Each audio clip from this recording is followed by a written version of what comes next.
Welcome to My Morning Cup, a podcast produced by Costa Media Advisors and brought to you by the generous support of the Tennessee Valley Authority. To learn more about TVA's impact on our community, follow TVA on Instagram at TVA and on Twitter X at TVA News. My Morning Cup, where we have interesting conversations with genuine people. I'm Mike Costa, your host.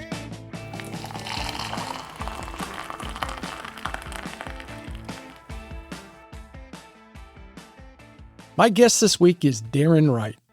Darin is the owner of Elea Blake Cosmetics. Her journey ranges from New Jersey and being directed to attend secretarial school to Chattanooga and becoming an utmost expert in identifying a person's best colors. Darin, before we talk about how a person's appearance can bring them confidence and joy, let me ask, what's in your morning cup? Okay, so my normal morning is I get up pretty early. I like to get up at like 6 o'clock in the morning, and then I have my coffee and I read. I'm supposed to be writing my next book, but right now I'm going through a little stint where I'm just reading, and I'm reading The Housemaid right now. The Housemaid? What is The Housemaid? Is it a novel? It's a fiction book, yes, and it's riveting. Yeah, and I'm really getting into it. It's probably the best read I've read for a little bit. And it's got a lot of little surprising twists and turns, and I'm not done yet, but I'm getting to the end. I'm like 86% done. Oh, wow. It was hard to leave it this morning. Oh, I bet. Yes. I bet. And how do you take your coffee in the morning? I just add cinnamon and some oat milk creamer. We had, and I forget who it was, maybe it was Stephanie Stuckey, talking about the health benefits of cinnamon in your coffee. I can't remember what they are. Do you remember? No. Okay. I started doing it because I'm like this deep dive person of like what's good for you. And so like the amount of supplements I take and add things like the cinnamon and ginger in my smoothies and turmeric and things like that. I was like, why did I start doing cinnamon? But it tastes great now. And when I don't have it in there, I really miss it. I'm very particular about my coffee. Yes, very. Like it has to be the oat milk, and I like it to be the creamy oat milk. Like it has to have the cinnamon in it. And then if I don't have what I like, I'm kind of just like, nah, all day. That morning is important to me. It didn't start properly. And you know my wife, and she's very particular about her coffee, but I think whenever she doesn't have anything, she just adds more chocolate. I think chocolate is always a good solution to pretty much any challenge in life. Yes. I think that's how she may live her life. Don't have it? Okay, chocolate. Yeah, I agree. Yeah. Kidding. Well, again, thank you for being here. And we actually got to know each other a few years ago when I was still in the broadcasting business, and Senator Corker would come into the TV station and do his live interviews, and you would make him look presentable. That's not hard to do for Bob. Yeah. No, not at all. But very curious about your story and how you got to where you are today. But it all started in New Jersey in a peach orchard. Yeah. Talk about that. So I grew up in Lincroft, New Jersey, and from what I understand, we were one of the first houses on our street at the time was Swimming River Road in Lincroft. Swimming River Road. I like that. Yeah. I always like the name too. And we grew up on 8 acres of land. My grandfather, during the Depression, he was a builder, and he realized that people weren't able to build homes. So he invested in a tract of land, and he planted peach trees. Oh, I love peaches. They were the best. We had huge peach trees that were like the size of softballs, and I'm not exaggerating. And people would come from all over, and we would sell right on the curb.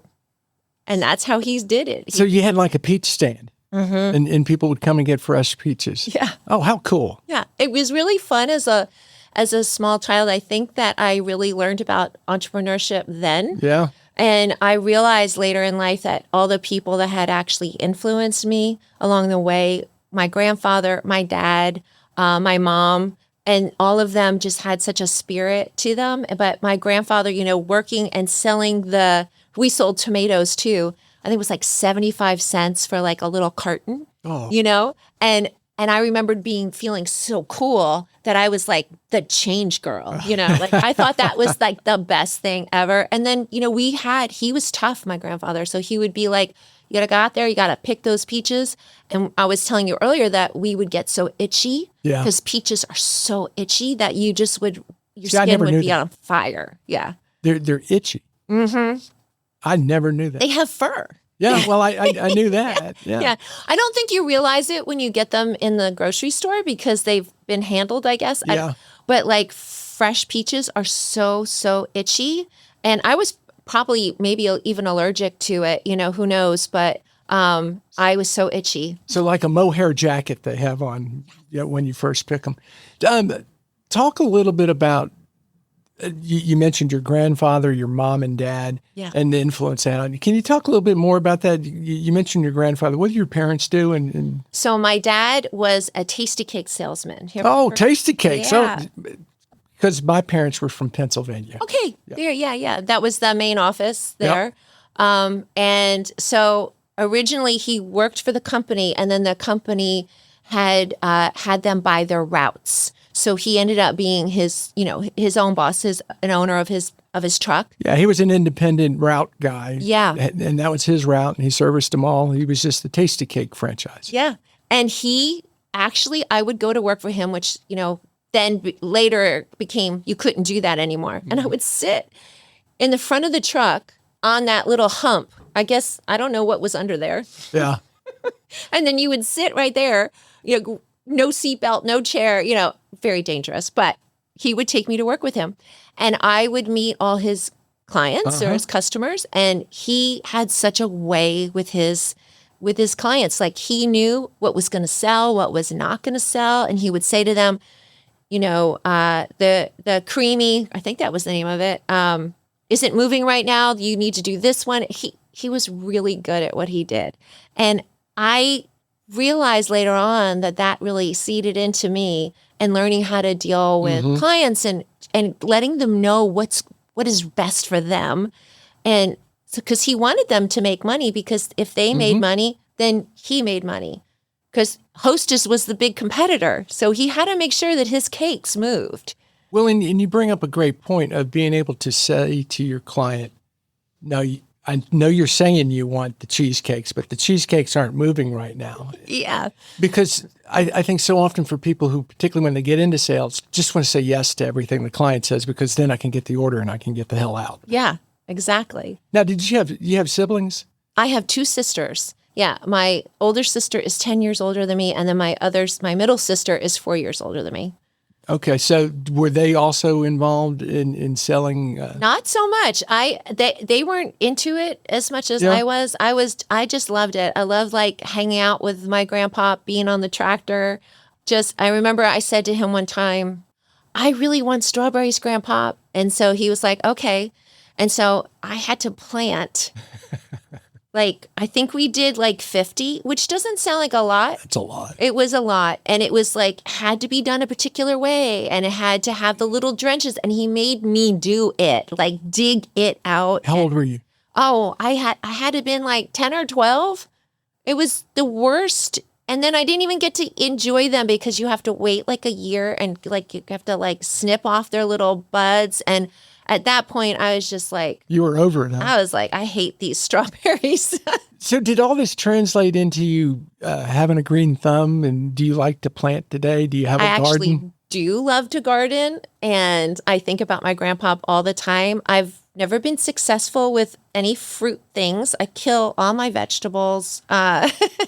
Pretty much. I do have some mean carrots growing. I haven't dug them up yet. But most of the fruit that I plant ends up going to the birds and the creatures. I call them my wild pets that are in my yard, but I love to plant flowers, and I'm trying to just make everything beds instead of having any grass. Like I just want flowers and plants everywhere. I live in North Chattanooga, and when I walk in the mornings, there's a handful of houses who have replaced their front yards with wildflowers and beds and everything like that. I like it. I think that looks really good. It gives me so much joy, and I love both my husband and I love to like watch the birds. Like we're those people. We even have like binoculars. Like, which one is that? And like we really get into it, and we feed the birds all winter, and so it's really fun to plant native plants, particularly that the pollinators love. And it's so fun to watch them in your garden. And I recently found 2 turtles in my garden, so I was just so excited. So growing up sounds very idyllic. You live in a peach orchard. Obviously, your grandfather's a big influence. Talk about just everyday life. You said you were an outdoor person looking for snakes and things like that. So just kind of talk about growing up like that and then getting into your first jobs. Yeah. So I was always kind of like a little bit of a loner. I've always kind of like, I like to do things and explore. I'm very much so an explorer. And I love to be out in the woods, and I'd always have a dog with me. I love my dog so much. And we would go out and like, I guess, hike. For me, I was just walking in the woods, and we would look for different things, mushrooms, and we would look for like, the turtles and the snakes and creatures and foliage. And I just always really enjoyed that. I would spend hours hanging out with my dog. I had friends, but I don't know. I wasn't very popular. So I was really more to myself. If I wasn't doing that, then I was inside doing crafting. I'm not sporty. I'm not adventurous. Like, I'm afraid of heights, and I don't even like going on my bicycle fast. Like, I am kind of like, I don't like sea-doos or anything like that. I just want to be on the slow pace, but I do like to explore. Yeah, you like to be outside and just enjoying it for what it is. Yeah. So what was your first job growing up? I was a waitress, I guess, but it was more like a counter person. I was a really terrible waitress, just so you know. Yeah, I really was. I couldn't hold all those trays. I don't know how they do it. I feel like wait staff should get all kinds of awards and stars, and they're amazing. I cannot do that. I will trip over my own feet. I spilled hot soup on somebody once. It was horrible. Yeah, I'm still scarred for life over that. I still feel bad. What were those lessons from waiting? People, learning to talk to people. Yeah. And actually, I think I was always suffered from low self-esteem. So like, when you're with the public, you have to learn to speak to them and to ask them, what would you like, And regardless of how you're feeling that day. No matter what, you're always on. And my mother used to say, fake it till you make it. Yeah, and it's very true. Like, I would be petrified to do something, and I would just do it because you had to.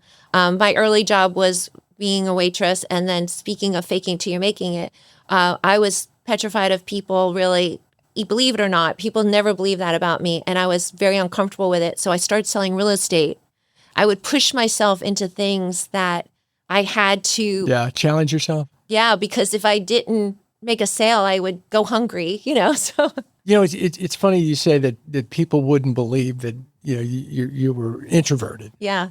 And I think that's the case with a lot of people who in adulthood kind of figured out what you got to do, that they automatically assume you're always a gregarious person. Yeah. Because I will tell you that I'm introverted, but no one believes that. Yeah, I wouldn't believe you. Yeah. Yeah, but there is a certain comfort level you have to get to. Like when you walk into a room you don't know anyone, you probably stand back and wait until. I do. I look for somebody that I know. Yeah. Yeah, and then see where it goes from there. One of the other jobs you said you got into, and I'm curious how this ties to what you're doing now, but you sold Avon. Yeah, when I was little. Yeah. So I think I had like 14. Yeah. And I think I even had to do it under my mom's name. Like, I don't even remember. You sold Avon when you were 14? Yeah. I used to ride my bike up the street. So my parents always provided for us. We always had what we wanted, but we never had any like extra money. Yeah. So like anything that I wanted extra, like I actually bought my own contacts because I wanted contacts instead of wearing glasses. I was picked on terribly because I had really bad vision.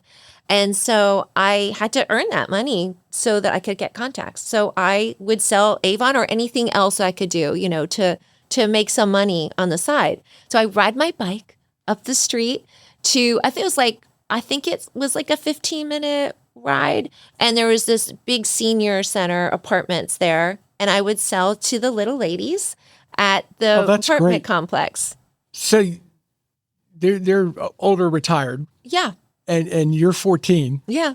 And you're bringing them cosmetics are you showing them how to put them on? I'm showing them, and I've got my little samples, and you should get their little samples out. And honestly, we probably spent more time having tea and cookies than making sales. But I bet they loved having you though. They did. And I honestly, to this day, and even though I'm 61, I love my little older clients. Yeah. To this day, I love working with them and listening to what they want and their needs. And even early on, when I was just with those little samples, and they would say to me, "I need a color that brightens up my face," and I would look at them and had no idea at that time. I didn't know anything, and I would just put the colors on them and I'd be like, "That one's not working for you, but this one's cute," And I say that still today, but I have knowledge behind me now. Then I was just doing it. I had no idea. Yeah, you just giving your opinion. Yeah. That doesn't look very good. Yeah. But that also gave you the training to just be frank with people. Oh, yeah. Yeah. And I think that has blossomed over the years because, even then I didn't have that confidence in myself. That confidence has grown over time. And with the invention of our color system that I did create, and we know it works, and it really does aid in that confidence. So when I know somebody's colors and they feel that, they're uncomfortable with those options, I'm like, trust the system, let's do it, and it really helps. And as you do get older, I think you do have that confidence in, and hopefully if whatever profession and you will continue to learn and grow, and every time you learn more, that's going to help your confidence. That's a great point. You're 14, you're going through high school, college is on the horizon. You obviously have an entrepreneurial sales aspect to yourself. Is that what you want to pursue in college? College was not a thing for us. We never, my parents never geared us for college. In fact, it was never mentioned. My older sister was the first one who did that, but she did it on her own. She got married at 18, and then she went to college and she became a teacher. How much older is she than you? 10 years older. That's a good stretch. Yeah, it's a huge stretch. And she was out of the house when I was 8. Yeah. So we didn't reconnect until I had my daughters at 28, because she had been to Germany and then to Georgia. And then I moved to Atlanta, and then I saw her occasionally, but we really reconnected when I moved to Stone Mountain, Georgia, and she was in Columbus, Georgia. So, that was at 28. Yeah. So, but when you're at that age in college isn't necessarily what's, I don't want to say a priority. It just wasn't in the family at that point. You go to community college, and I was struck by your mom was directing you to something practical. She was amazing, my mom. She managed 3 doctor's offices, and people really loved her, and they really respected her a great deal. She was very good at running the show. She really was. And so she saw that as what I should do. Great pathway. Yeah. And I liked going to work with her too. I love learning. I learned how to answer the phone then, Yeah.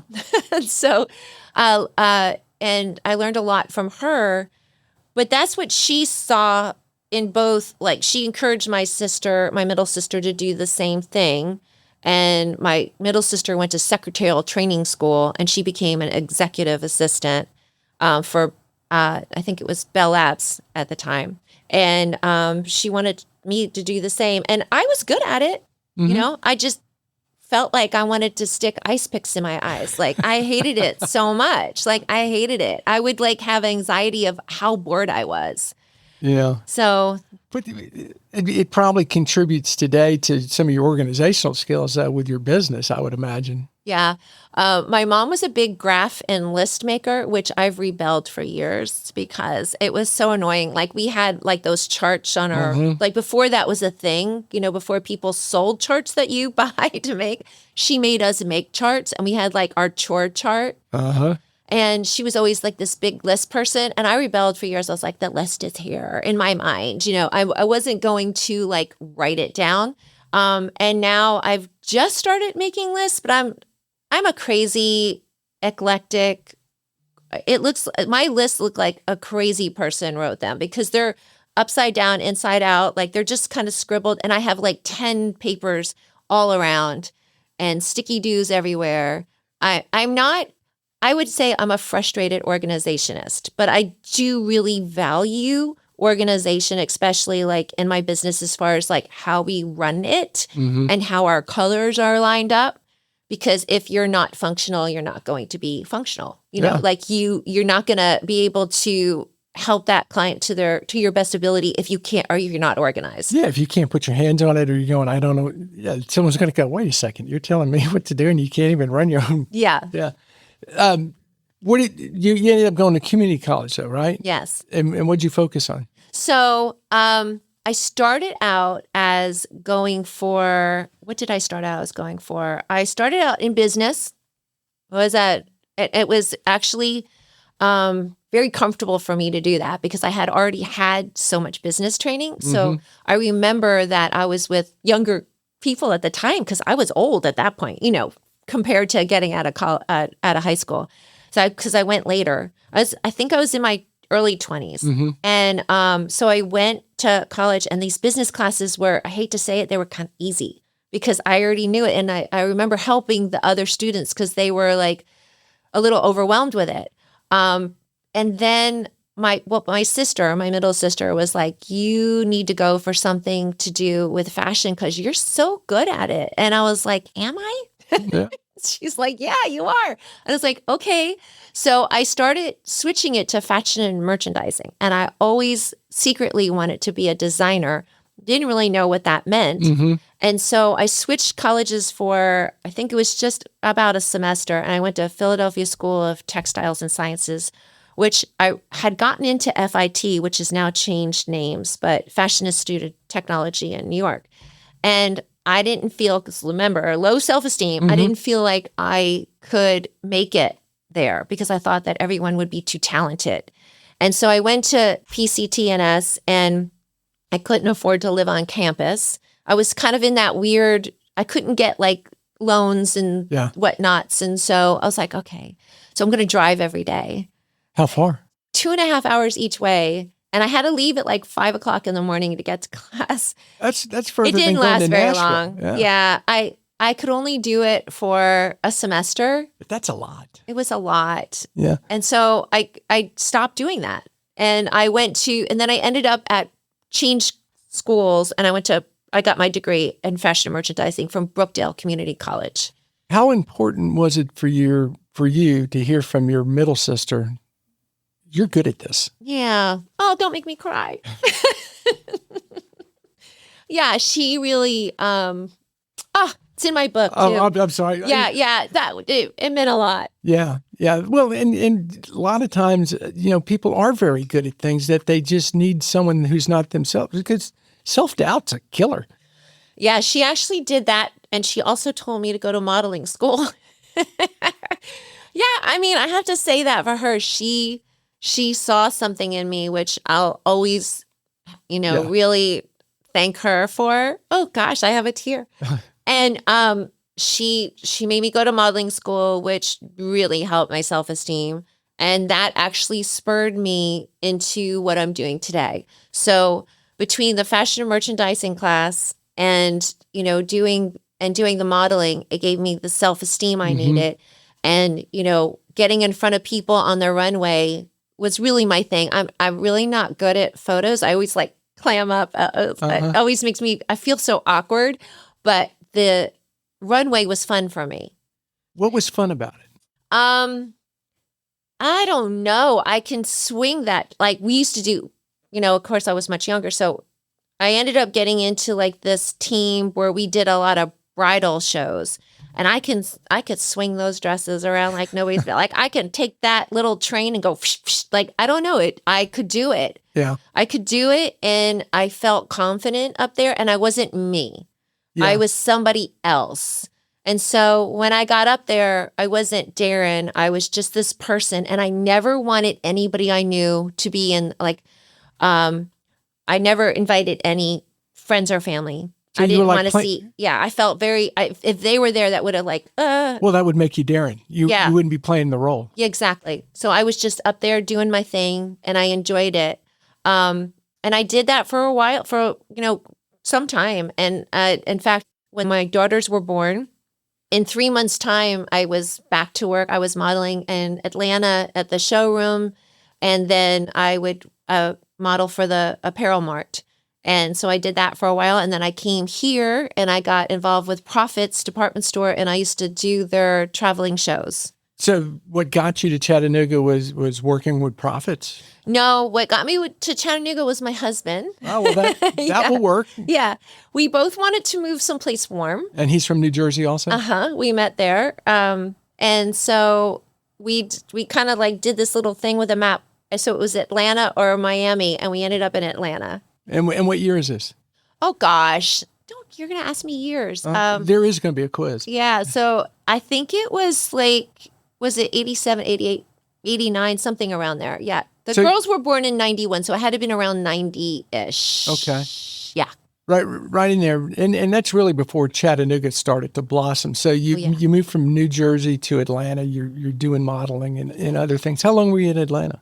3 years. And then, no, that's not true. So let's see, we went to Atlanta. We moved to Atlanta. We lived there. It had to have been several years. And then we moved to Clarksville, Tennessee. Oh, wow. I say a year. My husband says 8 months. So we'll go by him because he's always right about that. It just felt like a year. Yeah, it felt like a year. I understand that Clarksville is a lot different now. But back then it was a huge culture shock for me. It was all military, wasn't it? Yeah, there still is a lot of military. And I was in a military neighborhood, and it was so odd to me because I had enlisted on one side and officer on the other, and they weren't allowed to be friends. And I was like, this is so weird, you guys. Can we just not hang out together? That is. It was a rule. It was a rule. They weren't allowed to hang out. And so it was uncomfortable for me because, I was in this weird dynamic. But yeah, that's a whole nother story. But I met some really lovely people there, and I'm still in contact with them. So that was good. But then we moved to Chattanooga, and I was like, I love this place. Mm-hmm. We're staying. So change your job because this is the best ever. What brought you to Chattanooga?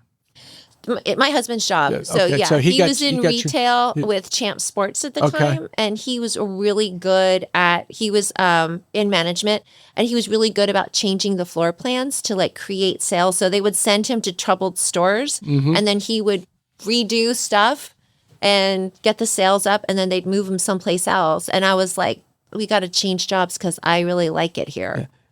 Yeah. And I'm going to ask you another year question. Yeah. What year was it you moved here?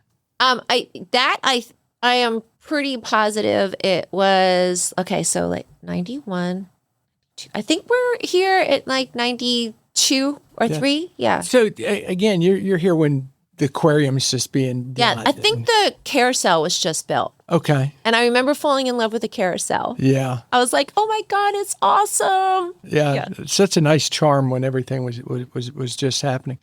In this time, besides the modeling, you said you were a bank teller in real estate. Yeah. Can you hit on a couple of those just so people can see? So bank telling, so out of high school.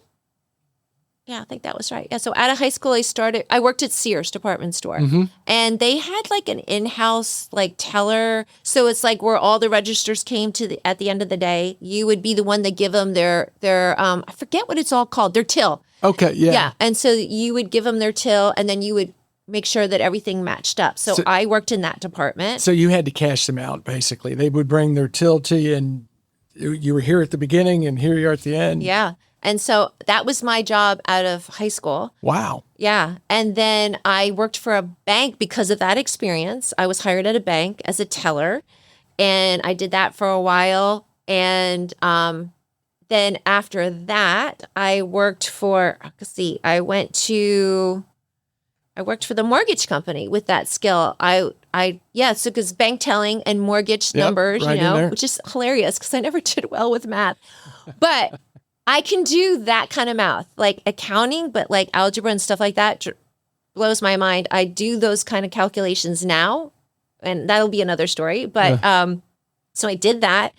And I ended up in a mortgage company, and the mortgage company worked for a very large builder, Calton Homes, and they would sell, I mean, it was big developments. Was this in Atlanta? In New Jersey. When it was, in New Jersey. And so he would sell big, tracts of buildings and single family homes. I think a lot of patio homes. And we would do hundreds of closings a month. And then I worked for another mortgage company because I decided I wanted more money, of course. And so I interviewed for another mortgage company, and I took underwriting classes, and I got certified to be an underwriter.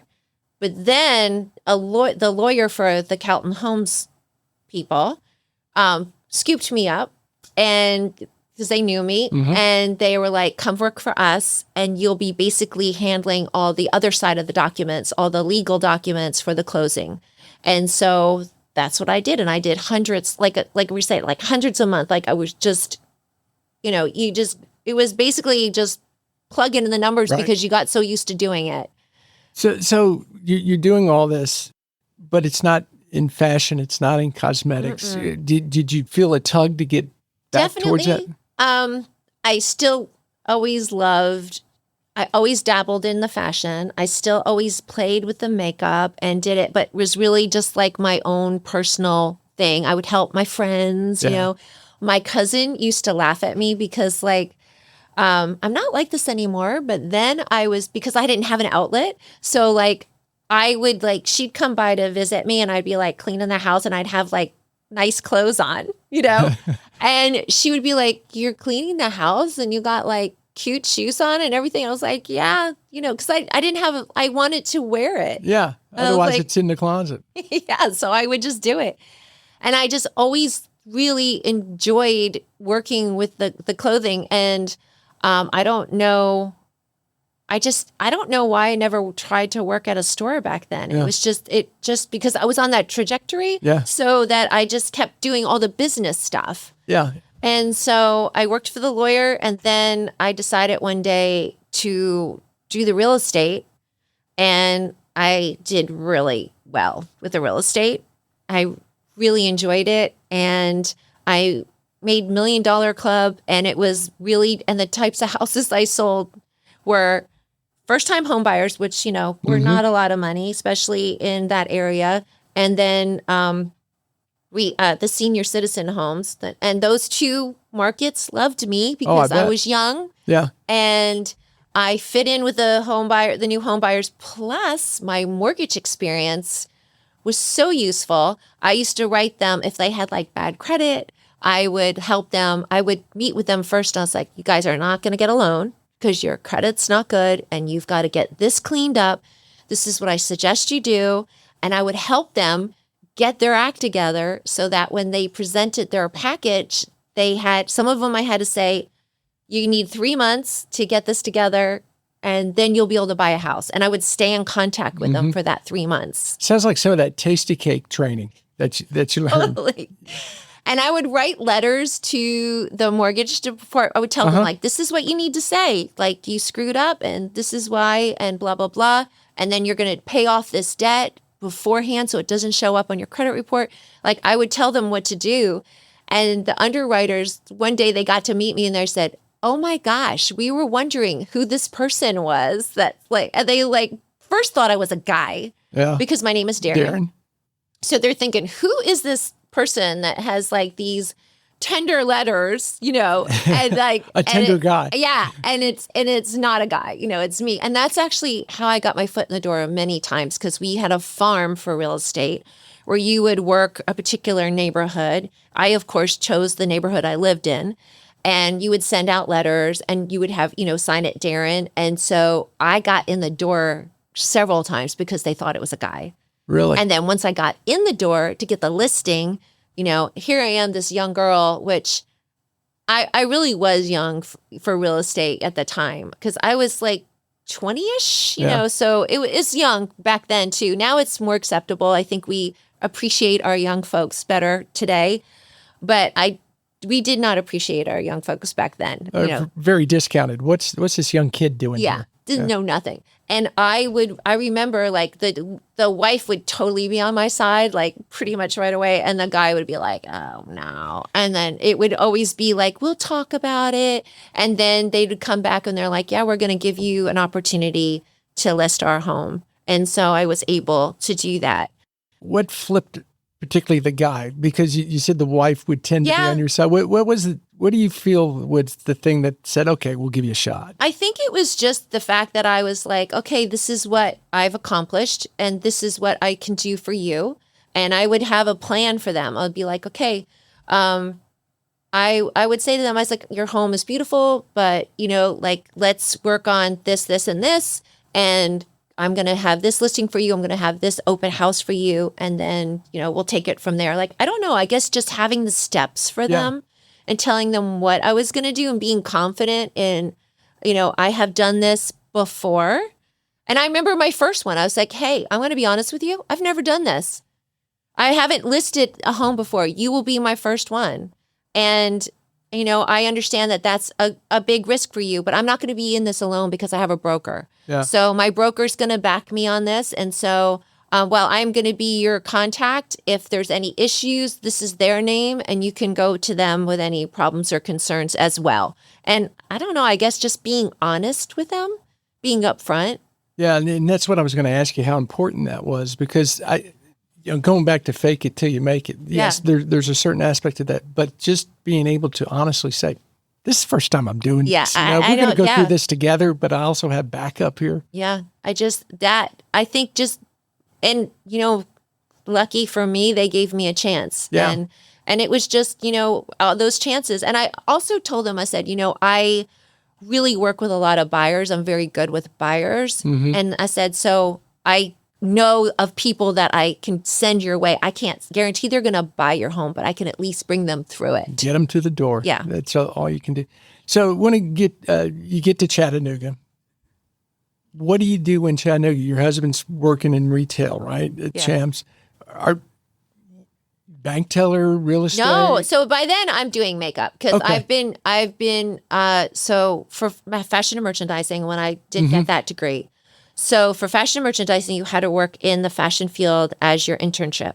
And so this is actually a really funny story. So I started out, it's day one in college. Okay, I don't know what I'm doing in fashion and merchandising. And I get a job at Macy's department store in the lingerie department. In Atlanta?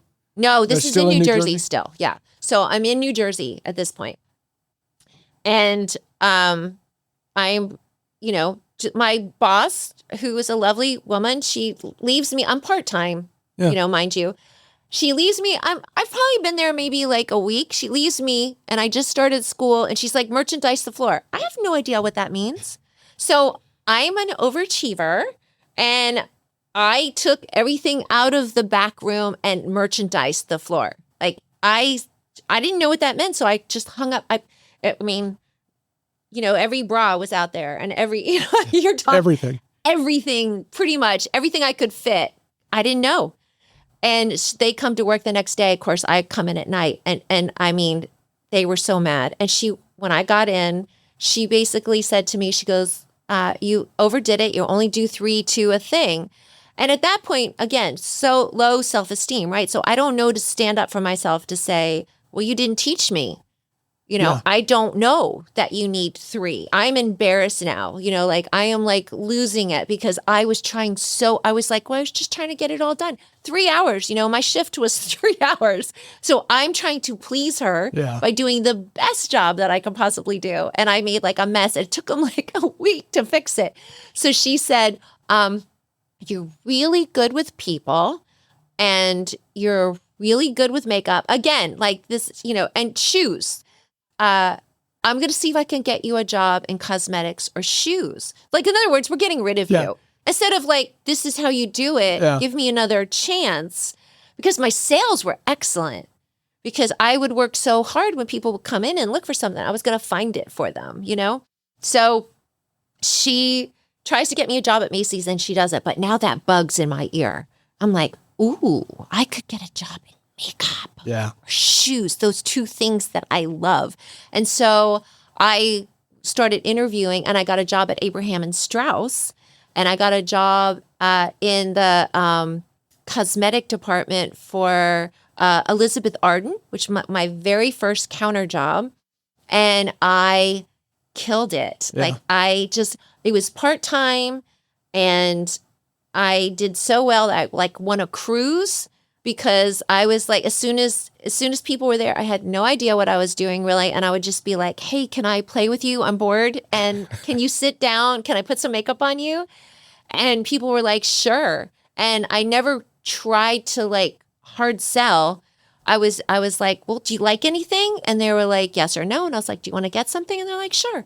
And so that job, I got the best training from that job, because I met this girl, Sharon, that used to be a pageant girl. And she was really good with makeup, like pageant girl makeup, which that was never my thing. I've always been natural beauty from day one. Didn't even know that was a thing, like had a title to it. But the type of makeup I do is natural beauty. And so I learned from her, but she was so mean to me. She would scream at me in the department store and embarrass me. I didn't know the difference between a blue red or an orange red. I couldn't see it. I couldn't see it then. I didn't understand. And I'm a really slow learner, but once I get something, I get it.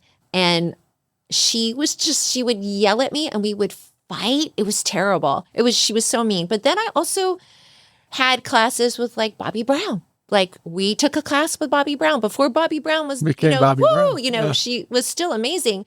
And she taught us. And I remember sitting in that class. And I remember, because growing up in New Jersey, New York is just a hop, skip, and a jump away. And you have all this talent teaching you and you don't even realize. Yeah. You're like a sponge. You're getting all of this and don't realize it. And the sales training was amazing. And just, being there was a great opportunity for me, really. So how does all this lead into Elea Blake Cosmetics? Yeah. So fast forward, between that and the model training, I end up in New York. I become freelance as a makeup artist and a model. So now I have two skills I can do. So I'm working a lot in New York now. My husband and I had met before I started all this cosmetic stuff. When I was in real estate, that's how we met. He was working for the ad agency at this time. Actually, his real career is he's a designer. That's what his career was. The management for retail was a side thing, and now he does his life again and doing that. But fast forward. Okay, so I'm learning all these skills, and I'm a freelance makeup artist, and we moved to Atlanta, and I have to get a job. So of course I just say, my friends in New York, I'm like, hey, I'm in Atlanta now. Anybody need a job? And so then I ended up working for Prescriptives. And Prescriptives, I was their traveling makeup artist. Started out at the counter, and then I became traveling makeup artist. And I had like 11 stores, and you go and you promote business. And so then I moved to Chattanooga, finally, like we hear.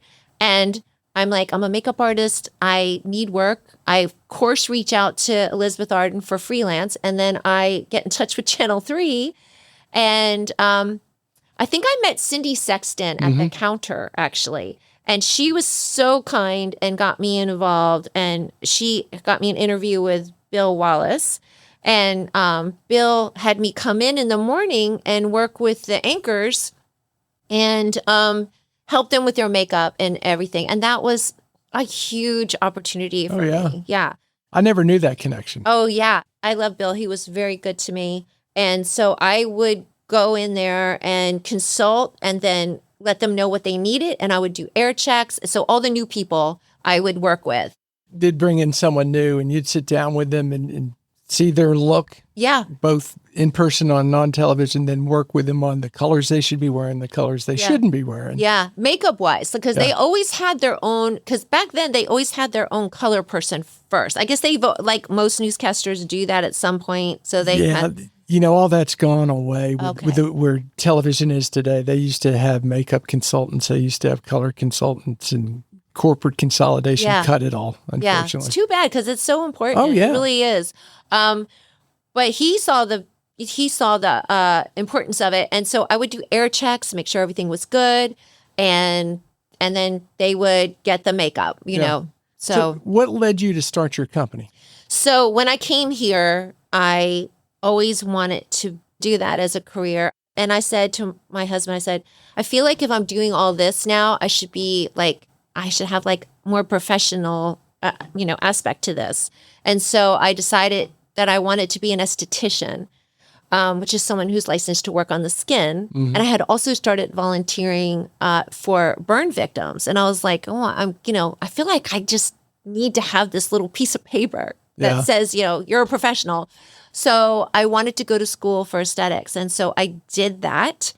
And once I finished that, I, was on my own, and I was working at a small skincare shop. And I wanted to have makeup that I could use on both burn victims, on, everyday people, and it be of good quality and something that I could mix and customize, because that's the one thing that drove me crazy, was the fact that at all my experience, so many people couldn't find the right makeup. They could not find the right undertones. So I was ending up having to sell them 3 different colors, and back then it would be like $150 for 3 different colors, say, by the time you bought all the things to make their color for them. And it was never, sometimes you'd hit it and sometimes you wouldn't. And so that thrifty side of me, growing up on the farm, knowing hard work, how money, is important, I didn't feel good about doing that. But on the other hand, I didn't feel good about not having the right color. And so that's what really brought me to having a product that I could customize. And so I got into this opportunity of customizing mineral makeup at the time. The loose mineral, the powders is what I started with. And it was all because of women could not find the right color. So in mixing those, did you go to the manufacturers and say, I'd like to do this? Or was there a system that said, we have colors that you can mix together? No. So what happened was, as an esthetician, you go to these conventions. And so I met someone that used mineral pigment, and I basically invited myself out to dinner with her. And she was so kind, and she let me pick her brains like crazy. And so I started using mineral pigment, and I started with 10 colors. And now I have like 3,000, but we started with 10 colors, and I had no idea. I just would I knew enough because I had worked for Prescriptives, and I was their custom blend powder artist. And so we would mix pigments together, and we would blend them on the table. And so I had enough knowledge of how to make it. And one of my, a lot of my very first clients are still with me today, and we've been around for 28 years because I would work so hard to try to get them the right color with those 10 colors. Is there a process you go through when someone comes in? Okay, so now it's very streamlined, So now we have it geeked out. So I came up with my own color system called EB Hues, which is a color notation system, but it's also a color theory system that we use for color analysis for your body, but also for the makeup. So everything's kind of under that. And so we have a process called Skin Twin. And so people come in, this is all humans are orange.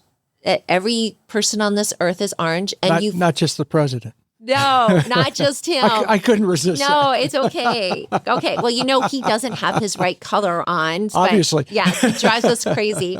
But everyone falls into the 4 main spaces. And people's skin is either more red or more golden. And so we have a process called Skin Twin. My daughters came up with the name of it because they're twins. And they said, it's really when you think about it, it's the twin to your skin. So it's the identical twin to your skin is what we actually want to create for people. So we test these 4 spaces on them in different values. So depending on the person's lightness or darkness. And then we find the best place to start for them, and then we customize it from there. So everything builds off of that initial. Yes. And you were the first one doing that, created that. Yeah. How long did it take to catch on for people to discover your company? Oh, gosh. Well, we started in 1997, and I've always been word of mouth. And I've really been very fortunate. I think the people, we always say we get our best clients from our best clients. Absolutely. So people just talk about us. For a short time, I did some advertising. And honestly, I don't think it really worked well for us. I think really our best medium is like the word of mouth. Well, and this is just my opinion, that particularly when it comes to something as personal as makeup, that recommendation when someone says, "Oh, you look really good today," who does your colors, who does your makeup, carries a lot more than anything you could spend on advertising. Yeah. Some of our clients are so funny. They're like, "We're not telling anybody about you." I was like, "Don't do that, please. Tell us. Share your secret." What drove you to write the book? So, oh gosh, there's so much to this. So,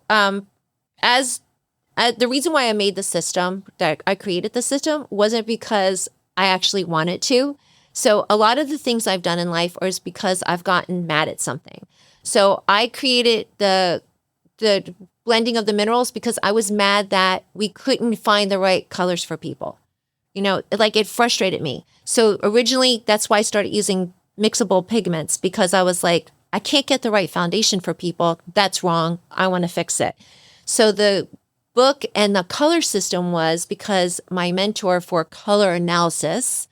So this, you don't have enough time to talk about this. Yeah, this is the crazy part about my business. So it all started when I got my first box, as my daughters call it, on Fraser Avenue.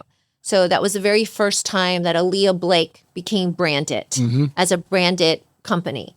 And I knew the value of doing personal color analysis for people because I had worked for others doing the makeup when they had done personal color analysis. But I knew that the original system of that winter, spring, summer, fall was flawed.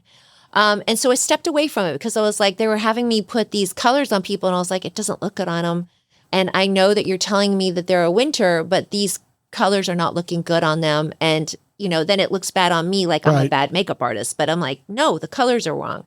And so I always knew that, though, when I did makeup on people, you would get the sweet spot. I didn't understand what that was, but I knew that when that particular color, when I put it on them, I was like, oh my gosh, you look amazing. And then because I didn't know what I know now, I didn't know where to go with that information, because just because a color looks a certain way doesn't mean it performs that way. So I started searching color analysis systems, and I tried a lot out, got certified in a couple, and then I met my mentor, and it was called the SciArt system with Catherine Donovan, and she was really brilliant. And fast forward, long story short, it's in the book a little bit. I don't go into detail into a lot of it because it's her story. But she passed away.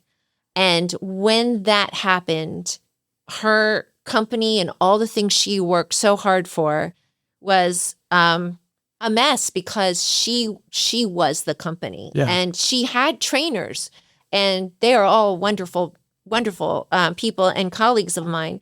But, she was the drive behind it. She understood how all that worked. But what I had found out with her, what her and I had started to do, was I created my makeup to go with her system. And I told her early on when I had gotten certified with her, I said, I'm going to create my makeup to go with your system. And she just kind of, dismissed it because so many people had told her they were going to do that. So I knew she was going to be in Atlanta because she was living in Florida at the time. I knew she was going to be in Atlanta, and Doug and I went to the Indigo Hotel, and I had journals of all the things I had worked on and all geeked out for her. And I made her I showed her all the swatches of the color system, and she was blown away. She was like, people have said they were going to do this, but no one's ever done it. And I just showed up, and I was like, here you go. And she was like, oh gosh, I really do want to talk to you more about this, And so I started creating the makeup for her systems, and she would have like bright winter, soft summer, light spring, whatever. And we had these little sets. So I'm making the makeup for it, and I'm seeing that there's some kind of things that aren't just quite fitting. And I'm because I'm doing this now for a while, and I'm really getting into it. So I'm very personal. I know how every single one of my colors is made, and I know how they perform. And that's one thing that's very different about us, because I can tell you that both Elea and I know that when we put a color on, we know how it talks. Like we know that color. And so you get to know them very personally, and you're like, this color is very much so like this color, and they're in totally different opposite lands. One's a soft summer and one's an autumn, or whatever, winter. It doesn't make any sense. So I started having dialogue with her. And unfortunately, she passed away during that time very abruptly. And we never got to finish that dialogue. And then what was happening was, because we had been the creators of our system, people were looking at us to create like color swatches so this could move on. So fortunate for me, other people decided to take her system and do that. I did not want to do that because I felt like that was her system. And I didn't want to dishonor her in that way. But that was my personal thing. I'm not, that's how I feel. So I decided the best thing for me to do was to create my own system, since I had already had questions about it anyway. So I created my own system, and then I realized that I thought that I was going to be able to get this together and it would be launched within, months, because I had this all figured out. It took 3 years and over like 17,000 hours or something like that. I talk about it in the book. Yeah. And I'm still learning. Like, I clocked out at that many hours. Like, I actually calculated it because I was like, how much time have I put into this? And I can't tell you how many times I wanted to quit, how many tears I shed, and just like working around the clock, sleeping 2-3 hours a night. My husband wanted to kill me. He was so upset with me because he was like, you cannot do this. And I was like, I got to finish it. He's so patient. And really, I am so thankful for him, because I was working at City Park, late at night by myself, like doing it because I just had to get it done. And once you're in that zone of creation, you can't put it down. It sounds like, yes, you were building a business, but you were really building this, had this creative process more than anything else. Your focus wasn't necessarily building the business as much as it was the creative process. Yeah. And I think that actually is very true. You hit it nail on the head. I've never been about the money part of it. I've always been about the creation part of it. It's what drives me. I love to create. If I could just create all day long, and never have to do book work. Yeah. Wouldn't that be nice? I would be just so happy. We're going to run a little short on time. How do people get in touch with you? Yeah. So you can always call us 423-266-6222, but we are Elea Blake, BLAKE.com. And easy enough. Yeah. All the information is on there. Good. Before I get to the last question, I do want to remind our listeners who makes all of this possible. And it's thank you to the Tennessee Valley Authority for sponsoring My Morning Cup. Follow TVA on social media to learn more about its multifaceted mission of service, and visit TVA.com/do good here to explore exciting TVA career opportunities. All right, last question. It's my standard last question, but fascinating, from peach orchards to personalized colors and a lot of hard work. But what would you tell that 25-year-old Darin? Oh, gosh. Is important for a happy life? Do what your passion is. Yeah. 100%. Yeah. Do what your passion is, because if you do what your passion, this is what I told Elea, do what your passion is, because if you do that, you'll be happy and you will be successful, because that's the success, is happiness. That's how I think. Yeah. And I like that, because so many people do what makes them the most money. And I was guilty of that too. But it doesn't necessarily bring you happiness. Yeah. Well, you've got a fascinating story. I'm really, really glad you joined us and you were able to share it with us. Thank you. It's been fun being here.